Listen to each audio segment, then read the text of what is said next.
ಚರ್ಚೆ ಸರ್ಕೊಂಡು ಸಭಾಪತಿಗಳೇ ಒಂದು ಸಬ್ಮಿಷನ್ ಚಂದ್ರಶೇಖರ್ ಪಾಟೀಲ್ರು ಒಂದು ಕಾಲಿಂಗ್ ಅಟೆನ್ಷನ್ ಅಲ್ಲಿ ಒಂದು ಪ್ರಶ್ನೆಯನ್ನು ಕೊಟ್ಟಿದ್ದಾರೆ. ಅದು ಸ್ವಲ್ಪ ಅರ್ಜೆನ್ಸಿ ಇದೆ. ಅಲ್ಲ, ಒಂದೇ ಒಂದು ನಿಮಿಷ.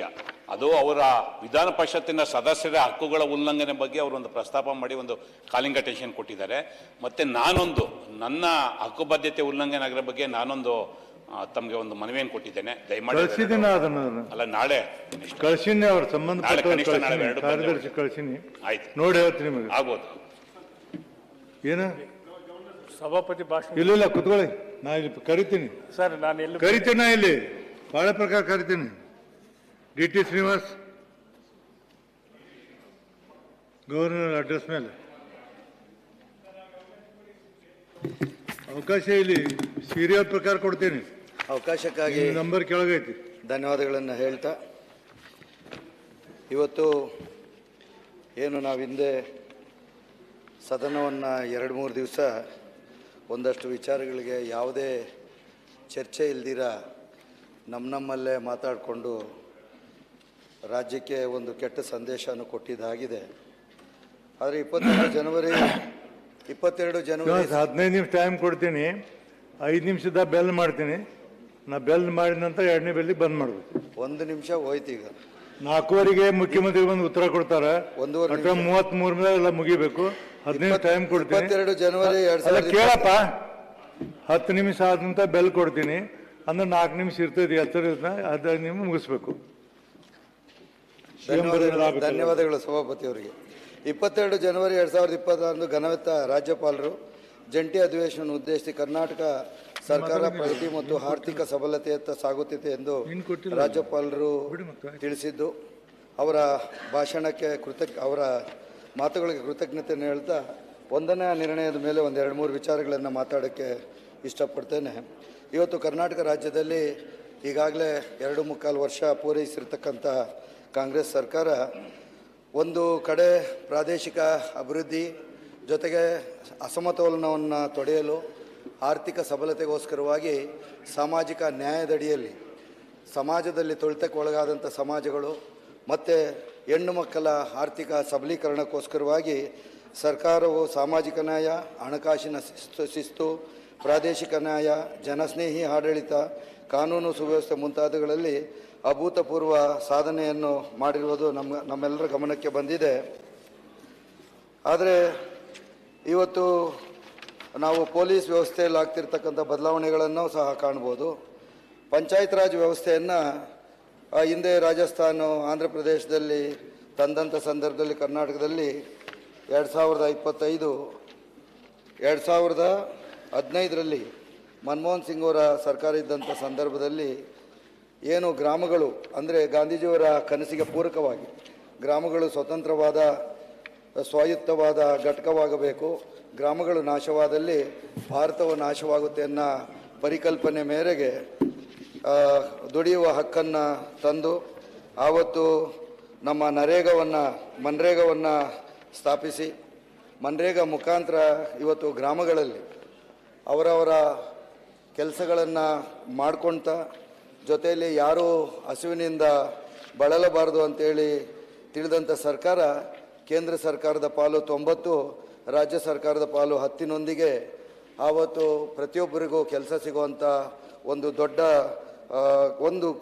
ದೊಡ್ಡ ಪರಿವರ್ತನೆ ಕಾಲ ಅಂತೇಳಿ ಹೇಳಿದರೆ ತಪ್ಪಾಗಲಾರದು. ಅದನ್ನು ತಂದು ಸಂವಿಧಾನದ 73ನೇ ವಿಧಿಯನ್ವಡಿ 100 ಮಾನವ ದಿನಗಳು ಕೆಲಸ ಮಾಡೋದರ ಜೊತೆಯಲ್ಲೇ ಇವತ್ತು ಗ್ರಾಮಾಂತರ ಭಾಗದಲ್ಲಿ ಆಸ್ತಿಗಳ ಸೃಜನೆಗೂ ಅನುಕೂಲ ಮಾಡಿಕೊಡ್ತು. ಅದೇನೆಂದರೆ ಇವತ್ತು ಬದ ನಿರ್ಮಾಣ ಇರ್ಬೋದು, ಅಥವಾ ಹೊಲಕ್ಕೆ ಹೋಗುವ ದಾರಿ ನಿರ್ಮಾಣ ಇರ್ಬೋದು, ಅಥವಾ ಇಂಗುಗುಂಡಿಗಳ ನಿರ್ಮಾಣ ಇರ್ಬೋದು, ಜೊತೆಯಲ್ಲಿ ಶಾಲಾ ಕಟ್ಟಡಗಳಿಗೆ ಕಾಂಪೌಂಡ್ ಇರ್ಬೋದು, ಜೊತೆಯಲ್ಲಿ ನಮ್ಮ ಟಾಯ್ಲೆಟ್ಸ್ ಇರ್ಬೋದು. ಈ ಥರ ಹಲವಾರು ಕೆಲಸಗಳನ್ನು ಅವರೇ ಮಾಡಿಕೊಂಡು ಅದರಿಂದ ಅವರ ಜೀವನ ವೃದ್ಧಿಸಿಕೊಳ್ಳಲು ಅನುಕೂಲ ಮಾಡಿ ಇತ್ತೀಚೆಗೆ ಬಂದಂಥ VB ಗ್ರಾಮ್ಜಿ ತಂದಂಥ ಒಂದು ಹೊಸ ಗ್ರಾಮಾಂತರ ಭಾಗದಲ್ಲಿ ಬದಲಾವಣೆ ತರಬೇಕು ಅಂತೇಳಿ ಉದ್ದೇಶದಿಂದ ತಂದಿರೋದು ಇವತ್ತು ಖಂಡಿತ ಪರಿಶಿಷ್ಟ ಜಾತಿ, ಪರಿಶಿಷ್ಟ ಪಂಗಡದ ಮತ್ತು ಮಹಿಳಾ ಗ್ರಾಮೀಣ ಉದ್ಯೋಗ ಕಳೆದುಕೊಳ್ತಾರೆ ಅಂದರೆ ತಪ್ಪಾಗಲಾರದು. ಮತ್ತು 60-40 ನಿಗದಿಪಡಿಸಿರುವುದು ಸಬಲತೆ ಇಲ್ಲದಂಥ ರಾಜ್ಯಗಳಲ್ಲಿ ಮುಂದಿನ ದಿನಗಳಲ್ಲಿ ಏನು ಈ ವಿ ಬಿ ಗ್ರಾಮ್ಜಿ ಯೋಜನೆ ಅಡಿಯಲ್ಲಿ ತಂದದ್ದು ಕೇಂದ್ರೀಕೃತ ಅಂದರೆ ವಿಕೇಂದ್ರೀಕರಣ ಇದ್ದಂಥದನ್ನು ಕೇಂದ್ರೀಕೃತ ಮಾಡಿಕೊಂಡು ಕೇಂದ್ರ ಸರ್ಕಾರನೇ ಎಲ್ಲ ನಿರ್ಧಾರ ಮಾಡುವಂಥದ್ದು. ಜೊತೆಯಲ್ಲಿ ಎಲ್ಲಿ ರಾಜ್ಯಗಳಲ್ಲಿ ಶಕ್ತಿ ಇಲ್ವೋ ಆ ರಾಜ್ಯಗಳಲ್ಲಿ ಅವರು 60% ವ್ಯಯ ಮಾಡಿಲ್ಲ ಅಂತ ಹೇಳಿದ್ರೆ ಈ ಯೋಜನೆ ಜಾರಿಗೆ ಬರೋದು ಸಹ ಕನಸು ಅಂತೇಳಿ, ಅಂದರೆ ಕನಸಾಗೋಕ್ಕೆ ಸಾಧ್ಯನೇ ಇಲ್ಲ ಅಂತೇಳಿ ಈ ಸಂದರ್ಭದಲ್ಲಿ ಈ ವಿಚಾರವಾಗಿ ಹೇಳಲಿಕ್ಕೂ ಸಹ ನಾನು ಇಷ್ಟಪಡ್ತೇನೆ. ಅದೇ ಸಹ ಬದುಕುಗಳನ್ನು ಕಟ್ಕೊಂಡಿದ್ದಂಥವರು ಅವರು ಹೇಳ್ತಾರೆ 100 ದಿನಗಳನ್ನು ಹೆಚ್ಚು ಮಾಡಿದ್ದೇವೆ, 120 ದಿನಗಳನ್ನು ಅಂತ. ಆದರೆ ಆ ನಿರ್ಧಾರ ಮಾಡುವಂಥದ್ದು ಯಾವ ಊರಲ್ಲಿ ಯಾವ ಕೆಲಸ ಮಾಡಬೇಕು ಅದನ್ನು ನಿರ್ಧಾರ ಮಾಡುವಂಥ ಒಂದು ನಿರ್ಧಾರ ಕೇಂದ್ರ ಸರ್ಕಾರ ತಗೊಂಡಿರೋದ್ರಿಂದ ಖಂಡಿತ ಮುಂದಿನ ದಿನಗಳಲ್ಲಿ ಈ ತಾರತಮ್ಯ ಅಂತೂ ಗಗನಕ್ಕೆ ಹೋಗುತ್ತೆ. ಈಗ ಆಲ್ರೆಡಿ ಸದನದಲ್ಲಿ ಸಿ ಟಿ ರವಿಯವರು ಆಗ್ಬೋದು, ನಮ್ಮ ವಿಶ್ವನಾಥ್ ಸರ್ ಆಗ್ಬೋದು, MTB ಅವರು ಇರ್ತಾರೆ ಅಂತೇಳಿ ನಾನು ಭಾವಿಸಿದ್ದೆ. ಯಾಕಂದರೆ ಡೈರೆಕ್ಟಾಗಿ ಕೆಳಮನೆಯಲ್ಲಿ ಶಾಸಕರಾಗಿ ಕೆಲಸ ಮಾಡಿರೋಂಥವ್ರು ಅವ್ರಿಗೆ ಅನುಭವ ಇರುತ್ತೆ. ಯಾರೇ ಶಾಸಕರಾಗಿ ಕೆಲಸ ಮಾಡಿರೋವಂಥವ್ರಿಗೆ ಖಂಡಿತ ಇದು ಯಾವುದೇ ಪಕ್ಷ ಇರ್ಬೋದು, ಇದೊಂದು ತಂದಿರತಕ್ಕಂಥ ಹೊಸ ಕಾಯ್ದೆ ಮರಣ ಶಾಸನ ಅಂತ ಹೇಳಿದ್ರೆ ತಪ್ಪಾಗಲಾರದು. ಯಾಕೆಂದರೆ ಮುಂದಿನ ದಿನಗಳಲ್ಲಿ ಅದು ಎಲ್ರಿಗೂ ಇದರ ಹೊಡೆತ 100ಕ್ಕೆ 100ರಷ್ಟು ಬೀಳುತ್ತೆ ಅಂತೇಳಿ ಈ ಸಂದರ್ಭದಲ್ಲಿ ಹೇಳಲಿಕ್ಕೆ ಇಚ್ಛೆ ಪಡ್ತೇನೆ. ಅದೇ ನಿಟ್ಟಿನಲ್ಲಿ ಅದನ್ನು ವಿರೋಧ ಮಾಡಿ ಇವತ್ತು ಕೇಂದ್ರ ಸರ್ಕಾರ ಇದನ್ನು ಬದಲಾವಣೆ ತಂದು ಹಿಂದೆ ಇದ್ದಂಥ ಏನು ಮನ್ರೇಗಾ ಇತ್ತು ಅದನ್ನೇ ಮರುಸ್ಥಾಪನೆ ಮಾಡಬೇಕು ಅಂತೇನು ಸಹ ಇವತ್ತು ಎಲ್ಲ ರಾಜ್ಯಗಳು ಯಾವುದೇ ಪಕ್ಷ ಇದ್ದರೂ ಎಲ್ಲ ರಾಜ್ಯಗಳಲ್ಲಿ ಸಹ ಇದ್ರ ಬಗ್ಗೆ ಕೂಗು ಎತ್ತಿದೆ. ಆ ನಿಟ್ಟಿನಲ್ಲಿ ಖಂಡಿತ ನಾವುಗಳು ಇದ್ರ ಬಗ್ಗೆ ಒಂದಷ್ಟು ಯೋಚನೆ ಮಾಡಬೇಕಾಗಿ ಬರುತ್ತೆ. ಅದರ ಜೊತೆಯಲ್ಲಿ ನಮ್ಮ ವಿರೋಧ ಪಕ್ಷದ ನಾಯಕರು ಮಾತಾಡೋ ಸಂದರ್ಭದಲ್ಲಿ ಏನೂ ಮಾಡಿಲ್ಲ, ರಾಜ್ಯದಿಂದ ಏನೂ ಆಗಿಲ್ಲ ಅನ್ನೋ ವಿಚಾರಗಳನ್ನು ಹೇಳಿದ್ರು. ಆದರೆ ನಾನು ಹೇಳಲಿಕ್ಕೆ ಇಚ್ಛೆ ಪಡ್ತೇನೆ, ಸಾಕಷ್ಟು ಕೆಲಸಗಳು ಆಗಿದೆ. ಅದೇನೆಂದರೆ ಇವತ್ತು ಇದೊಂದು ಸ್ಕೀಮ್ ಅಲ್ಲ ಸ್ಕ್ಯಾಮ್ ಅಂತೇಳಿ ನೀವೇ ಹೇಳಿದ್ರಿ.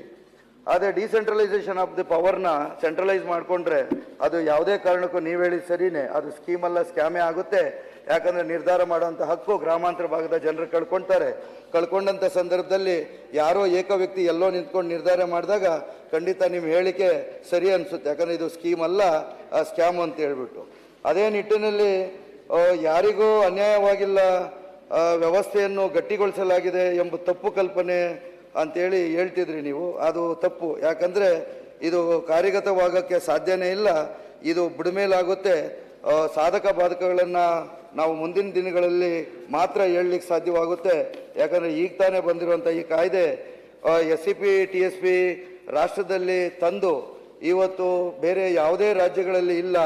ಈಗ ಅದೇ ಥರ ತಾವುಗಳು ಸಹ ಕೇಂದ್ರ ಸರ್ಕಾರದಲ್ಲಾಗ್ಬೋದು ಅಥವಾ ಈಗ ಭಾರತೀಯ ಜನತಾ ಪಾರ್ಟಿ ಇರುವಂಥ ರಾಜ್ಯಗಳಲ್ಲಿ ಇದುವರೆಗೂ ಸಹ SCP TSP ತಂದು ನಾವು ಅದನ್ನು SC ಮತ್ತು SC ಇವ್ರನ್ನ ಸಬಲತೆ ಮಾಡೋ ಕಡೆ ಇದುವರೆಗೂ ಯಾವುದೇ ಸರ್ಕಾರಗಳು ಮುಂದಾಗಿಲ್ಲ ಅಂತೇಳಿ ಹೇಳ್ತಾ, ಇದ್ರ ಜೊತೆಯಲ್ಲೇನೇ ಇವತ್ತು ನಿನ್ನೆ ತಾನೇ ಕೇಂದ್ರದಲ್ಲಿ ಬಜೆಟು ಸಹ ಮಂಡನೆ ಆಗಿದೆ. ಬಜೆಟ್ ಮಂಡನೆ ಆದಂಥ ಸಂದರ್ಭದಲ್ಲಿ 53,47,415 ಕೋಟಿ ಬಜೆಟ್ ಆಗಿದ್ದರೂ ಸಹ ಅದರಲ್ಲಿ ಸಾಲ 16,63,63,66 ಕೋಟಿ ಆಗಿರುತ್ತದೆ. ಆದರೆ ನಮಗಾಗಿರುವಂಥ ಅನ್ಯಾಯಗಳನ್ನು ಇಲ್ಲಿ ಪಟ್ಟಿ ಮಾಡ್ತಾ ಹೋದರೆ ಬೆಂಗಳೂರು ಕುಡಿಯೋ ನೀರಿಗೆ ಅಗತ್ಯವಾಗಿ ಪೂರೈಕೆ ಆಗಬೇಕು. ಯಾಕಂದರೆ ಬೆಂಗಳೂರು ನಾವೆಲ್ಲ ವಾಸಿಸ್ತೇವೆ, ಇದು ಕೇಂದ್ರ ಸ್ಥಾನನೂ ಹೌದು. ಇಡೀ ಭಾರತದಲ್ಲಿ ಪ್ರಪಂಚದಿಂದ ಜನ ಬಂದು ಇಲ್ಲಿ ಈಗ ವಾಸಿಸುವಂಥ ಅದರಿಂದ ಪಾಪ್ಯುಲೇಷನ್ ದಿನೇ ದಿನಕ್ಕೆ ಹೆಚ್ಚುತ್ತಾ ಇದೆ. ಹಾಗಾಗಿ ಮೇಕೆದಾಟಿಂದ ನಮಗೆ ಕುಡಿಯುವ ನೀರಿಗೆ ಅಣೆಕಟ್ಟು ಯೋಜನೆಯನ್ನು ಮಾಡಿ ಕೇಂದ್ರಕ್ಕೆ ಪ್ರಸ್ತಾಪ ಮಾಡಿ ಅದರ ಬಗ್ಗೆ ಯಾವುದೇ ಸುದ್ದಿ ಇಲ್ಲ. 2023-24 ಬಜೆಟ್ನಲ್ಲಿ ಭದ್ರಾ ಮೇಲ್ದಂಡೆ ಯೋಜನೆಯಲ್ಲಿ 5,300 ಕೋಟಿಗಳನ್ನು ಘೋಷಣೆ ಮಾಡಲಾಗಿತ್ತು.